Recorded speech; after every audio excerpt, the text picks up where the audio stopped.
यद्यपि काल है काल अंत में, उष्ण रहे चाहे वह शीत। जो समय है वो चाहे सुख का हो चाहे दुख का हो, बीत जाता ही है। रात्रि कितनी भी अंधेरी हो उसका प्रकाश होता है, प्रातः होती है, सुबह होती है, और सूर्योदय के साथ साथ अंधकार मिट जाता है, प्रकाश आ जाता है। प्रकाश को भी सायंकाल मिटना होता है, रात्रि आती है। ये काल चक्र चलता रहता है, दुख और सुख भी इसी तरह आते जाते रहते हैं। कह रहे हैं यद्यपि काल है काल अंत में, कितना भी कष्टकर हो उसको बीत ही जाना है। उष्ण रहे चाहे वह शीत, चाहे गर्म हो अथवा ठंडा हो। आया सखी हेमंत दयाकर, देख हमें संतप्त सभीत। कह रही हैं देखो सखी, हम लोगों को भयभीत और दुख से भरा हुआ देख करके हेमंत आ गया, हेमंत ऋतु आ गई। आगत का स्वागत समुचित है, पर क्या आंसू लेकर। भारतवर्ष की एक परंपरा है, अतिथि देवो भव। जो भी आगत है उसका स्वागत किया जाता है, उसे देवता की तरह सम्मान दिया जाता है। कह रही आगत का स्वागत समुचित है, पर क्या आंसू लेकर। कह रहे लेकिन अगर आंसुओं से किसी का स्वागत किया जाता है तो ये स्वागत नहीं है। आंसू देखकर तो अगर आप किसी के जाने से रोने लगें तो उसको ये नहीं लगेगा कि आप प्रसन्न होकर के उसका स्वागत कर रहे हैं, क्योंकि स्वागत में प्रसन्नता छुपी हुई है। प्रिय होते तो लेती उसको मैं घी गुड़ दे देकर।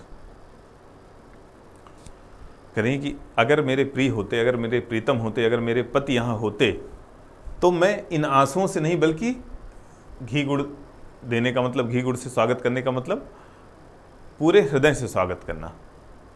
जैसे हम लोग प्रसन्नता में कहते हैं कि तुम्हारे मुंह में घी शक्कर, तो वो जब व्यक्ति प्रसन्न होता है तो इस तरह स्वागत करता है। तो कहती हैं कि अगर मेरे प्रिय यहाँ होते तो मैं घी गुड़ से उसका स्वागत करती, आंसुओं से नहीं। पाक और पकवान रहें पर गया स्वाद का अवसर बीत। करें वही रसोई है और वही उस रसोई में बने हुए वही पकवान है, लेकिन उनका स्वाद अब उस तरह नहीं है जो मिलन के समय था। उनका स्वाद जैसे लक्ष्मण के साथ ही चला गया।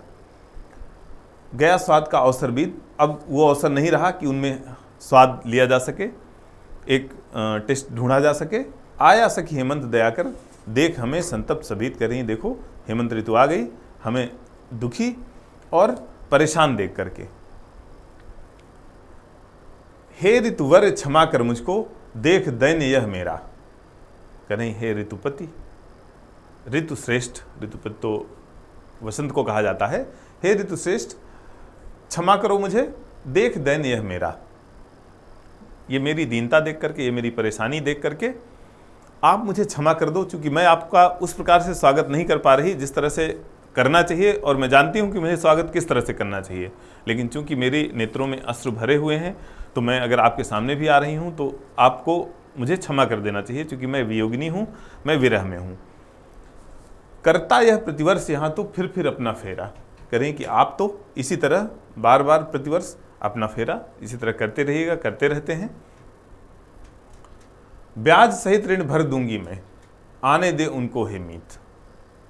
करें कि आपके स्वागत का जो उपक्रम है, जो स्वागत में आपके उपक्रम होना चाहिए था, वो अवश्य होगा, लेकिन इस बार नहीं।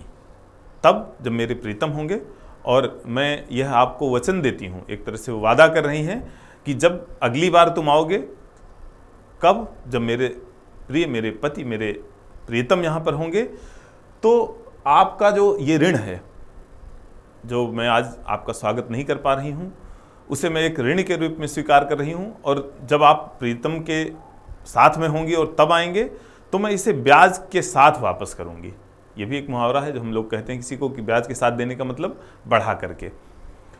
ब्याज सहित ऋण भर दूंगी मैं, आने दे उनको हेमित। आया सखी हेमंत दयाकर, देख हमें संतप्त सभीत। धन्यवाद।